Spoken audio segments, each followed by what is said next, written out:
I wanted to start our conversation the way we start Endless Customers, and that is with Steve's story. Now, some of you know Steve's story, but the story keeps going, and I want to share with you how it keeps going. So, Steve Sheinkopf is the CEO of Yale Appliance in Boston, Massachusetts, and Yale sells kitchen appliances. And Steve came to me, I guess it was like a decade or so now ago. It was quite a bit of time ago, and he said, "I don't get it, Marcus. We are doing the content thing, but we're just not really getting any momentum." And so that's when I taught him about the Ask You Answer and about the Big Five and about the things that you all are, for the most part, very familiar with at this point. But Steve took it to a level that I've never seen. And he continues to this day to take it to levels I've never seen. And I think of all the stories that fascinate me with respect to really what is They Ask You Answer Now Endless Customers, what is disruption, what is giving buyers what you want, is when Steve said, "I am always going to put the buyer first." And the question I keep getting over and over again that no one ever answers in this space is, which appliances are fixed the least? Which I think is just great. Has anybody here ever had a kitchen appliance break? It feels great, doesn't it? Especially when it's your refrigerator or your freezer, because then all of a sudden you just don't lose the appliance, you lose everything that's in the appliance, and it's just so much fun and chaos for the next couple of days. So everybody's experienced that. And so Steve keeps getting asked this question, and he has a choice, doesn't he? The choice is, well, I can answer the question, or I can do what most companies would do, which is what? Ignore the thing. Hey, there's no way we could talk about that, because the problem is, if Steve says who he fixes the least, you in turn learn also who he fixes the most. And if he says who he fixes the most, now all of a sudden he has to publish that, the world sees it, and who gets mad the most? The vendors that were named. Now, how many CEOs in the world would say, "I'm gonna publish it. I'm gonna publish our data, and I'm just gonna give it to the world for free"? I would say less than like 1 or 2%, but that's Steve. Steve realized early on, and this is something that many leaders, marketers, folks that are in this room, not everyone gets, and that is, you can put the buyer first, or you can put everything else first. That is the choice, and I really mean that. If you want to do something extraordinary, you've got to put the buyer first, because fundamentally, if you are really leaning into the buyer, they will show you exactly what innovation looks like. You don't have to be an innovative person to see innovation. If you are very self-aware about how you are evolving as a buyer, how you are changing in terms of the way that you research, and if you're paying attention to your customers, and then you're willing to meet them where they are, you will innovate and you'll disrupt. And that's what Steve did. He disrupted quite a bit. I think the first time he did the least serviced, most reliable kitchen appliance piece, it was an article. It was probably 2017. And that article for that year got read 50,000 times a month. 50,000 times a month. Now, did those that were not listed in a positive light, did they get upset? Yes or no? Yes. Did Steve take it down? No. What did Steve do? Steve said, "Well, I'm just showing the data.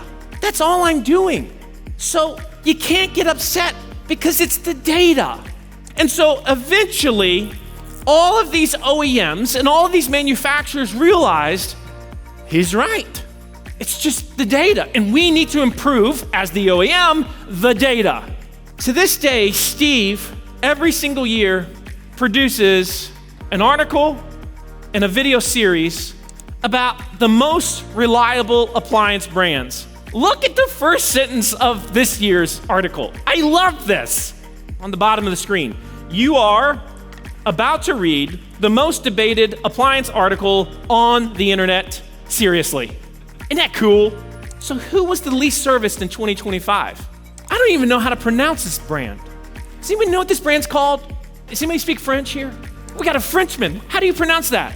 Gagonu, I knew it. I knew it the whole time. Yes, but I wanted to make you look good, Frenchman. Okay, now, what he does every year, he shows the number of units sold. He shows the number of times those units were serviced. You therefore see the percentage of times that brand was serviced. And he shows you the least, and he shows you the most serviced brand every year. Would anybody like to know the most serviced brand this year? Would you like to see it? All right, just say yes so I feel good. Okay, good. I'll show it to you because you asked. Raise your hand if this affects your kitchen. GE does billions of dollars in revenue. Actually, I think they were like 9 or 10 on the list. You know, I was like, GE, you're close to last. I'm going to put you up here.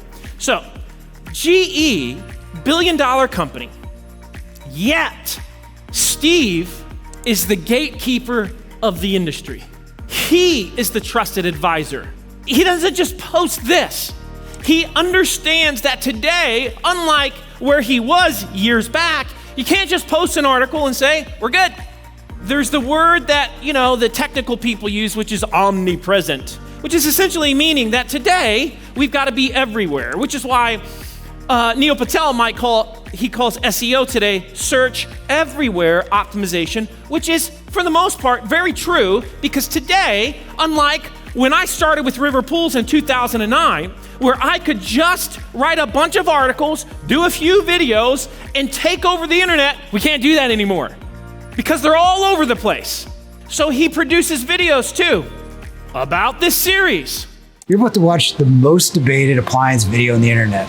Seriously, you'll learn about the most reliable appliance brands you can buy based on actual service calls. Over 33,000 completed by a service team in the last 12 months. While these statistics can't guarantee that your new refrigerator will work perfectly, they certainly can improve your chances. The second most reliable brand will no doubt cause many negative comments. So with that, let's get started. At first, he hated the idea of video. It's like, I'm just not a video guy. Did you notice how hard he was trying to smile in that video? I mean, Steve has to force himself to smile because he's like the ultimate Bostonian. Like, that Bostonian that feels like I'm never supposed to smile. That's Steve, but he says, my job as a CEO today is to put myself out there. And so that's what he's doing, even though he didn't sign up for this thing called video, which many of you in this room feel the exact same thing, but I didn't sign up for that. I just wanted to run a business. I didn't sign up for this technology. I didn't sign up for any of this. Actually, you did, because the moment we said, I want to be a business owner, or even in sales or in marketing, we said, I am going to meet the market where the market is. And it also means that we can't allow our personal opinions to screw up smart business decisions. The market still, just like the Impact Live 6 months ago and the one before that and the one before that, it still doesn't care about our opinions. It just doesn't, because it continues to move. And what's really interesting is we live in a time today that more than ever, people just want to act like, no, the market is not, I'm not gonna move with it. You are gonna be sorely, sorely mistaken if you join that train, because that train is not leaving, but there is one that's leaving. And it's everything we're talking about here.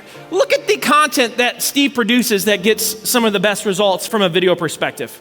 1.8 million views on appliances you should never buy. And he tells the world some of the things that he sells that they shouldn't buy. Top 3 reasons to never buy a counter depth refrigerator. He sells a few $100,000 in counter depth refrigerators every single year, but yet he gives people the blunt truth. Man, it gets me fired up. I'm sure you can't tell, but it does. So what's the result with Steve? When we started this little journey together, he was doing a tad under $30 million, and they had been around for a long time. Today, he's doing $150 million. In a time when retailers are struggling to keep up with Amazon and are saying retail has no future, Steve keeps adding stores. Anybody here from the Boston area? Anybody here from the Boston area? Okay. Have y'all heard of Yellow Appliance? Yeah, because they're gangsters. and everybody loves them, and they continue to grow. All because some guy who doesn't want to be on video is crushing it because he committed to meeting, what's your name? Davis, where Davis is as a buyer, which is truly, truly extraordinary. Please give Steve Sheinkopf a huge round of applause.